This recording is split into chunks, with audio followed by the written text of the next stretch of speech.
PM મોદીએ સહારનપુરમાં 37 minute સુધી રેલીને સંબોધિત કરી હતી, જેમાં પીએમએ રાહુલ ગાંધી અને અખિલેશ યાદવ પર નિશાન સાધ્યું હતું. તેમણે કહ્યું કે યુપી કે દો લડકી કી ફ્લોપ ફિલ્મ ફરી રિલીઝ થઈ છે.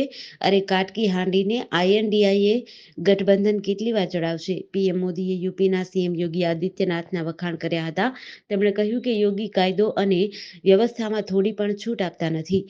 પીએમએ કહ્યું કે ભાજપ રાજનીતિ પર નહીં પરંતુ રાષ્ટ્રીય નીતિ પર ચાલે છે. અમે દેશને ઝૂકવા નહીં દઈએ. ઇન્ડી એલાયન્સ કમિશન માટે છે અને મોદી મિશન માટે છે. સ્ટેજ પર 3 રાજ્યોના મુખ્યમંત્રી પણ હાજર છે, જેમાં યુપીના સીએમ યોગી આદિત્યનાથ, હરિયાણાના સીએમ નાયબ સિંહ સૈની અને ઉત્તરાખંડના મુખ્યમંત્રી પુષ્કરસિંહ ધામીનો સમાવેશ થાય છે.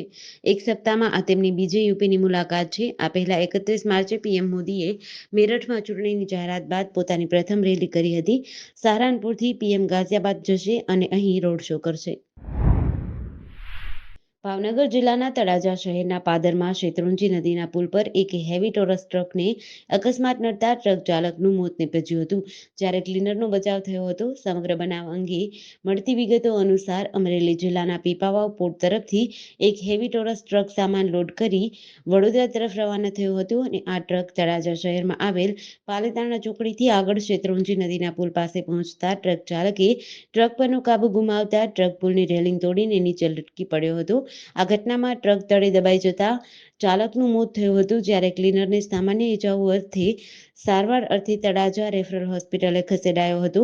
બનાવની જાણ થતાં તળાજા પોલીસ તાત્કાલિક દોડી આવી હતી.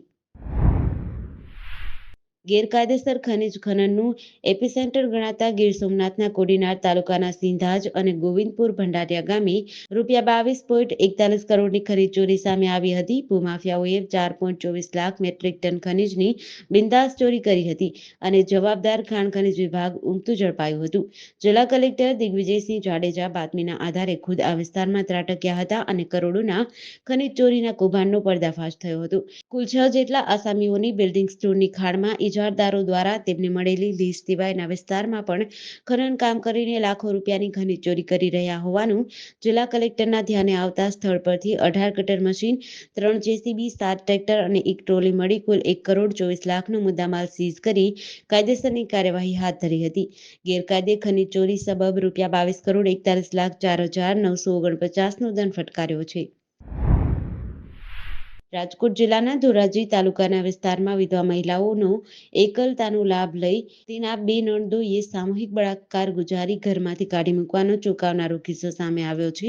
પીડિતાએ અગાઉ પણ તેની સાથે થયેલા દુષ્કર્મ અંગે ધોરાજી તાલુકા પોલીસ સ્ટેશન ખાતે ફરિયાદ નોંધાવવા પ્રયાસ કર્યો હતો.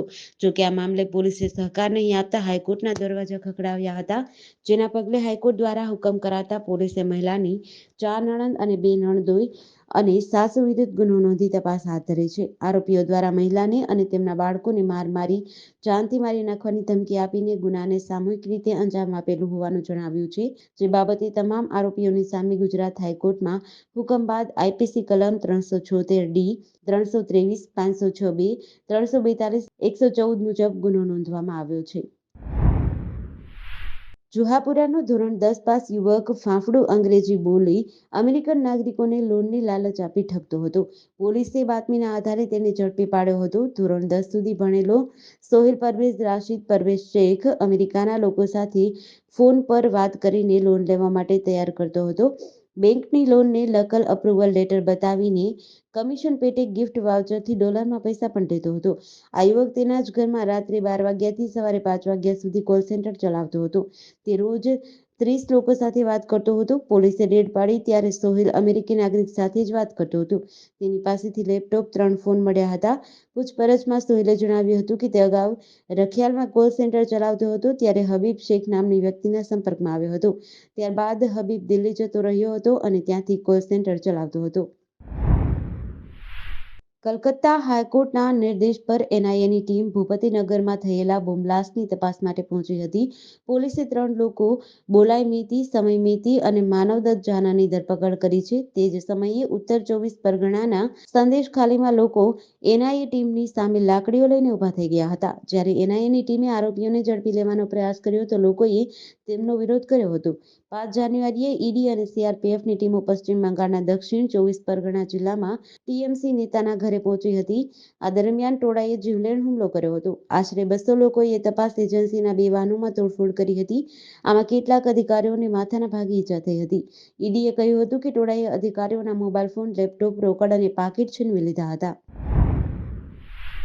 બનાસકાંઠા જિલ્લામાં લોકસભાની ચૂંટણી પહેલા રાજકારણ ગરમાયું છે. કોંગ્રેસના આગેવાન ડીડી રાજપૂત બાદ યુથ કોંગ્રેસના પ્રમુખ પણ ભાજપનો કેસરીયો ખેસ ધારણ કરશે, જેને લઈ રાજકારણ ગરમાયું છે. લોકસભાની ચૂંટણી પહેલા બનાસકાંઠાના રાજકારણમાં હડકંપ મચી ગયો છે. થરાદમાં કોંગ્રેસ સાથે છેડો પાડનાર ડીડી રાજપૂત સાથે કોંગ્રેસને રામ કરનાર યુથ કોંગ્રેસ પ્રમુખ પણ કેસરીયો ધારણ કરશે.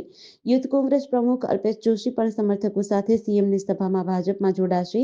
થરાદ ખાતે આગામી દિવસોમાં સીએમ ભૂપેન્દ્ર પટેલની ઉપસ્થિતિમાં કોંગ્રેસ સાથે છેડો ફાડનાર ડીડી રાજપૂત પોતાના સમર્થકો સાથે કેસરીયો ધારણ કરશે.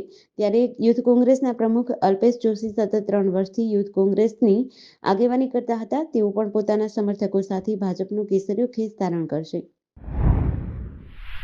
જો તમે પણ કોઈને ગાડી ભાડે આપતા હોય તો ચેતી જજો, કેમ કે હાલમાં બીજા બાજુ બનાવટી આધાર કાર્ડ, ડ્રાઇવિંગ લાયસન્સના આધારે 4 વ્હીલ ભાડે મેળવી ઠગાઈ આચરી અન્ય ગુનામાં તેનો ઉપયોગ કરતા હોવાનું વડોદરામાં સામે આવ્યું છે. ઠગાઈના ગુનામાં ઘરફોડ અને વાહન ચોરીના ગુનામાં સંડોવાયેલા શખ્સની ધરપકડ કરી ક્રાઇમ બ્રાન્ચે વધુ કાર્યવાહી હાથ ધરી છે. આરોપીએ સેલ્ફ ડ્રાઇવિંગની ઓફિસેથી ખોટા પુરાવા આપી કાર ભાડે મેળવી હતી. બાદમાં બંધ મકાનમાં અને દુકાનમાં ચોરી કરી હતી તેમજ વાહનની ચોરી કરી હોવાનું પણ ખુલ્યું છે. આરોપી સાહિલ દ્વારા હરણી, મકરપુરા, વાડી પોલીસ મથકમાં નોંધાયેલ ગુનામાં ડિટેક્શન કરવામાં આવ્યું છે. સાથે જ આરોપીના ગુનાહિત ઇતિહાસ પર નજર કરીએ તો સાહિલ અગાઉ 3 વખત પ્રોહિબિશનના ગુનામાં તેમજ મારામારીનો 1 ગુનો મળી 4 ગુનામાં ધરપકડ કરી હતી. દેશભરમાં યોજાનાર લોકસભા ચૂંટણીમાં નિષ્પક્ષ મતદાન થાય અને તમામ નાગરિકો મતાધિકારનો ઉપયોગ કરી શકે તે માટે રાજ્ય ચૂંટણી પંચના દિશા નિર્દેશ અનુસાર જિલ્લા ચૂંટણી તંત્ર સજ્જ બન્યું છે. આચારસંહિતા લાગુ થયા બાદથી એટલે કે 16 માર્ચથી 5 એપ્રિલ દરમિયાન મોબાઈલ એપ અને વેબ પોર્ટલના માધ્યમથી સુરતમાં આવી કુલ 198 ફરિયાદ મળી હતી, જે તમામ ફરિયાદોનું નિવારણ સમયાવધિમાં કરાયું છે. આમ ટેકનોલોજીના યથાર્થ ઉપયોગ થકી નિષ્પક્ષ અને તટસ્થ લોકસભા ચૂંટણી માટે સી-વિજિલ મોબાઈલ એપ્લિકેશન અને પોર્ટલ ખૂબ જ ઉપયોગી સાબિત થઈ રહ્યા છે. મતદારો અને જાગૃત નાગરિકોને વિવિધ એપ્લિકેશન અને વેબ પોર્ટલના માધ્યમથી અલગ-અલગ પ્રકારની સુવિધા આપવામાં આવી રહી છે. સી-વિજિલ મોબાઈલ એપ્લિકેશન અને પોર્ટલ પણ આવી જ એક સુવિધા છે. આ બંને માધ્યમો દ્વારા કોઈપણ જાગૃત નાગરિક તેમના ધ્યાને આવતા આચારસંહિતા ઉલ્લંઘનના કિસ્સાને ચૂંટણી વહીવટી તંત્ર સુધી મોકલી શકે છે. પંચમહાલ જિલ્લાની ખાણ ખનીજ વિભાગ દ્વારા છેલ્લા 2 દિવસથી જિલ્લામાં આવેલા ગોધરા સહિત વેગનપુર, મેહલોલ, શહેરા, દામાવાવ ખાતે બિનઅધિકૃત રીતે ઓવરલોડ વહન કરતા 3 ટ્રેક્ટર અને 4 ટ્રક સહિત 1.10 કરોડના મુદ્દામાલ સીઝ કરતા ખનન માફિયાઓમાં ફફડાટ ફેલાયો છે. ગોધરા ખાણ ખનીજ વિભાગની ટીમ દ્વારા છેલ્લા 2 દિવસથી ખાનગી રાહે બાતમી મળી હતી કે ગોધરા શહેર તાલુકામાં આવેલ વેગનપુર અને મેહલોલ તથા શહેરા તેમજ દામાવાવ વિસ્તારમાંથી ગેરકાયદેસર રીતે રેતી, માટી અને બ્લેક ટ્રેપ ભરી જઈ રહ્યાની બાતમીના આધારે ગોધરા ખાણ ખનીજ વિભાગની ટીમે ચેકિંગ દરમિયાન 3 ટ્રેક્ટર અને 4 ટ્રક જપ્ત કર્યા હતા. ચાલક પાસેથી પાસ પરમિટ માંગતા તેણે આપ્યા ન હતા, જેથી ગોધરા ખાણ ખનીજ વિભાગની ટીમે માટી ભરેલા 2 ટ્રેક્ટરને સીઝ કરી દામાવાવ ખાતે અને 1 ટ્રેક્ટર અને 4 ટ્રકને ગોધરા કલેક્ટર કચેરી ખાતેથી સીઝ કરીને કાયદેસરની કાર્યવાહી હાથ ધરી હતી.